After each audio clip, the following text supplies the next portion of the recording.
Sveiki, šiandien pasidalinsiu paprastu patarimu. Gal kas nežinojot ar nebandėt reguliuoti bėgių kojelės padėties. Mano rekomendacija bėgių kojelę pasižeminti tiek, kad nereikėtų aukštai kelti kojas jungiant pavaras aukštyn, tada bėgiai jungiasi lengviau ir patogiau. Bėgių kojelės padėtis reguliuojasi labai lengvai. Dažniausiai būna 2 veržlės, pas mane yra 10, 1, 2, tai tiesiog atlaisvinam veržlės.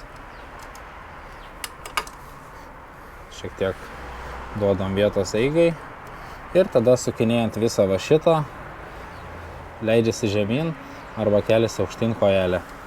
Aš nusileidžiu maždaug šitiek, tada užtvirtinam. Aišku, kiekvienas pagal save pasireguliuosit, paeksperimentuosit, pažiūrėsit, kaip koja patogiau. Užveržiam. Ir mano padėtis maždaug pakišu koją po apačią ir man vos pakėlus koją jau iš karto remiasi į kojelę. Tai jungiant aukštyn labai patogu. Žemyn žinoma reikia šiek tiek daugiau pastangų, bet yra dar viena labai rimta priežastis, kodėl verta pasireguliuoti kojelę, pasižeminti, kad būtų patogiau bėgius jungti aukštyn. Tai būtų dėl tinginės kojos. Pavyzdžiui, kada automobilyje nedaminam sankabos ir bandom jungti bėgį, tai būna automobilyje daugiau triukšmo iš greičių dėžės nei kažkokios žalos. Motocikle viskas vyksta kitaip. Motocikle yra sekventinė greičių dėžė, tai reiškia, kad tarp kiekvieno bėgio yra laisvas bėgis.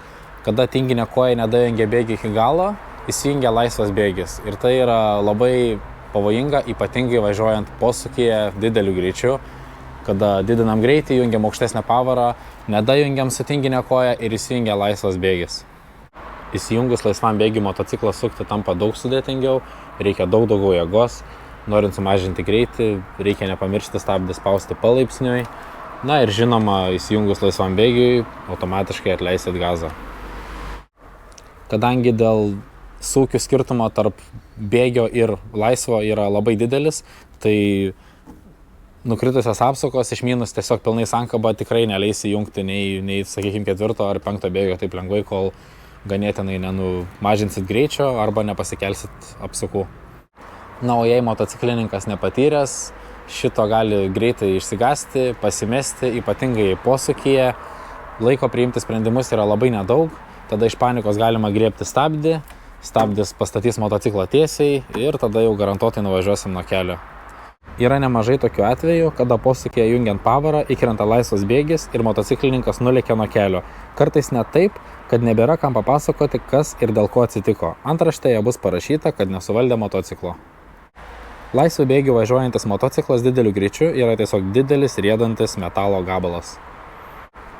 Tikrai yra ir man pačiam ne vieną kartą patinginiavusi koją, bet nemalonumų išvengti pavyko. Niekam nerekomenduoju posūkyje šito patirti, o kad to išvengti, bėgis tiek žemyn, tiek aukštyn jungiame užtikrintą tvirtą koją.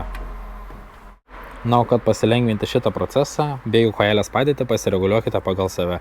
Man asmeniškai patogiausia kiek įmanoma žemiau, kad jungiant bėgį aukštyn, koja būtų prie pat bėgių kojelės jau, kad nereikėtų kelti kažin kiek ir ten dar bėgį jungti, kad būtų šiek tiek kelių, jau iškart koja remiasi ir užtikrintai jungi sekantį bėgį. Šiandien toks paprastas patarimas. Tvirtu pirštą nepamiršk paspausti subscribe. Iki.